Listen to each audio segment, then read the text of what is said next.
Hi అండి, welcome back to my channel.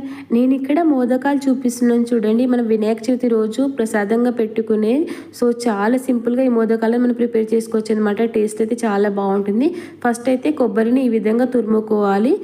Mixie పట్టుకున్నా పర్లేదు. ఇప్పుడు ఒక కడాయి పెట్టుకొని అందులో ఒక 2 టేబుల్ స్పూన్ నెయ్యి వేసి, నెయ్యి హీట్ అయిన తర్వాత అందులోకి కొన్ని డ్రై ఫ్రూట్స్ వేసుకొని మంట లో ఫ్లేమ్లో పెట్టి ఈ విధంగా కలుపుకుంటూ కొంచెం కలర్ చేంజ్ అయ్యే వరకు ఫ్రై చేసుకోవాలి.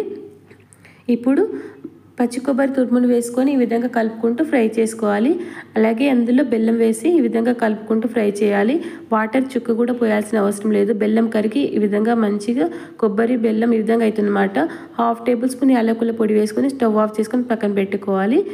ఇప్పుడు ఇంకొక కడాయి పెట్టుకొని అందులో వాటర్ పోసి 2 టేబుల్ స్పూన్ బెల్లము అలాగే 1 టేబుల్ స్పూన్ నెయ్యి వేసి వాటర్ హీట్ అయిన తర్వాత అందులోకి 1 కప్పు బియ్యపిండి పోసుకొని ఈ విధంగా కలుపుకుంటూ స్టవ్ ఆఫ్ చేసుకోవాలి.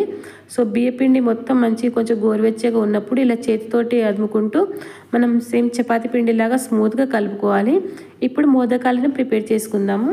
ఫస్ట్ బియ్యపిండిని ఈ విధంగా పెట్టుకోవాలి. మధ్యలో స్టఫ్ కోసం ఈ విధంగా హోల్ లాగా పెట్టుకొని అందులో కొబ్బరి బెల్లం మనం చేసుకున్న పేస్ట్ ఉంది కదా, అది మధ్యలో ఈ విధంగా నొక్కి పెట్టేసి పైనుంచి మళ్ళీ కొంచెం బియ్యపిండితోటి ఈ విధంగా క్లోజ్ చేసేయాలి. ఈ విధంగా చేసుకుంటే మోదకాలు అనేవి రెడీ అయినట్టు అనమాట. ఇప్పుడు ఇడ్లీ కుక్కర్లో మనం కొన్ని ఫస్ట్ అరిటాకులు పెట్టేసి పైనంగా ప్రిపేర్ చేసుకున్న మోదకాలు పెట్టి ఆవిరి మీద ఒక 15 మినిట్స్ ఉడికించుకుంటే ఎంతో టేస్టీగా ఉండే మోదకాలు అనేవి మనకు రెడీ అయినట్టు అనమాట.